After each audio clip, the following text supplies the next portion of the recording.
வணக்கம். இந்த வீடியோல மதுரை சித்திர திருவிழாவில் நடக்கக்கூடிய ஒரு முக்கியமான விஷயத்தை பத்தி தெரிஞ்சுக்க போறோம். சித்திர திருவிழாவில் ஏகப்பட்ட ஆச்சரியங்களும் அதிசயங்களும் நிறைஞ்சு கிடக்கு. கள்ளழகர் ஆத்துல இறங்குறதுக்கு முன்னாலேயே மதுரை மீனாட்சி அம்மன் கோயில்ல திருவிழா தொடங்கிரும்.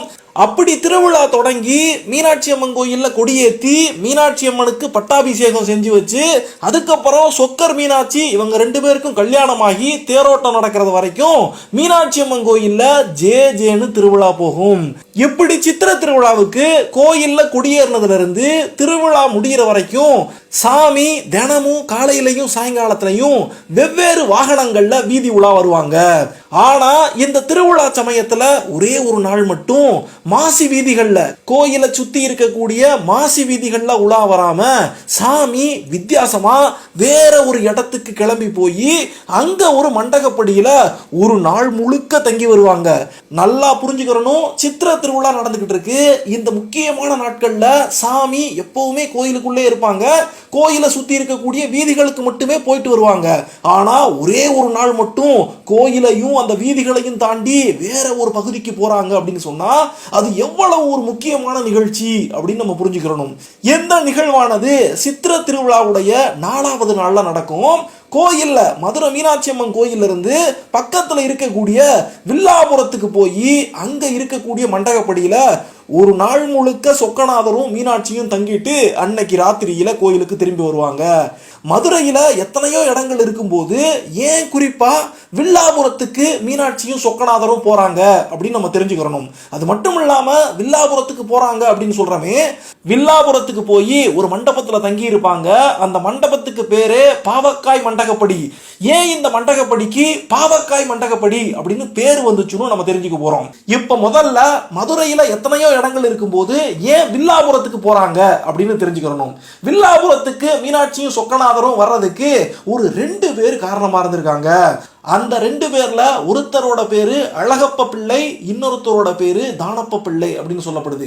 இவங்க 2 பேரும் அந்த காலத்துல பாண்டிய மன்னனுடைய ஆட்சி காலத்துல அவருடைய சேனாதிபதிகளாக இருந்தாங்க அப்படின்னு சொல்லப்படுது.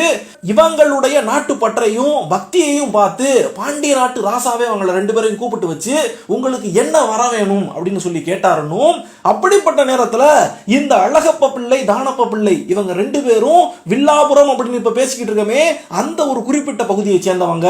அதனால கோயில்ல பிரம்மோற்சவம், மதுரை மீனாட்சி அம்மன் கோயில்ல பிரம்மோற்சவம் நடக்கும் போது ஒரு நாள் மீனாட்சி அம்மா எங்களுடைய பகுதியில வந்து தங்கியிருந்து எங்க பகுதி மக்களுடைய பாவத்தை எல்லாம் காய வச்சுட்டு போகணும் அப்படின்னு மன்னர்கிட்ட வேண்டி கேட்டுக்கிட்டாங்கன்னு சொல்லப்படுது. அதனாலேயே பாண்டி நாட்டு ராசா அவங்களுக்கு பட்டயம் எழுதி கொடுத்திருக்காரு. ஒவ்வொரு முறையும் மீனாட்சி அம்மன் கோயில்ல பிரம்மோற்சவம் நடக்கும் போது வருஷத்துல ஒரு நாள் 4வது நாள்ல வில்லாபுரத்துக்கு மீனாட்சி சொக்கநாதர் 2 பேரும் வந்து சேருவாங்க. ஒரு நாள் முழுக்க அவங்க வில்லாபுரம் மண்டகப்படியில தங்கிட்டு வருவாங்க அப்படின்னு ஒரு பட்டயம் எழுதி கொடுத்தாரு அப்படின்னு சொல்லப்படுது. அந்த ஒரு விசேஷம் தான் காலங்காலமாக இன்னைக்கு வரைக்கும் அழகப்ப பிள்ளை அந்த தானப்ப பிள்ளை இவங்க 2 பேருடைய வகையறாவை சேர்ந்தவங்க. கிட்டத்தட்ட 8 குடும்ப வழிகள்ல இருந்து 300 தலைக்கட்டுகள் இன்னைக்கு வரைக்கும் அந்த விழாவை செம்மையா எடுத்து நடத்தி வராங்க.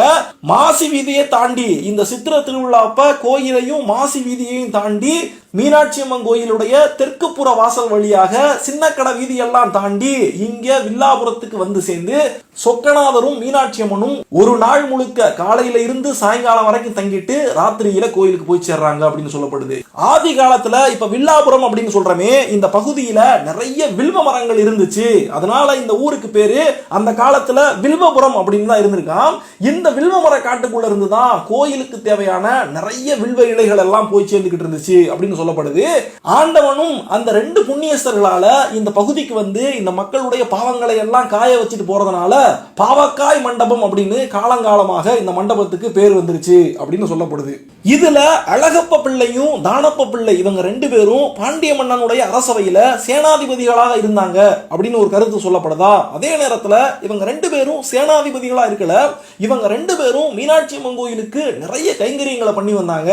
அதனால பாண்டிய மன்னனுடைய சேனாதிபதி இவங்களை சந்திச்சு அவங்களுக்கு என்ன வேணும் அப்படின்னு சொல்லி கேட்டு அதை மன்னர் வழியாக நிறைவேற்றி கொடுத்தாரு அப்படின்னு இன்னொரு தகவல் இருக்கு. இதுல 2ல எது மிகச்சரியான தகவல் அப்படி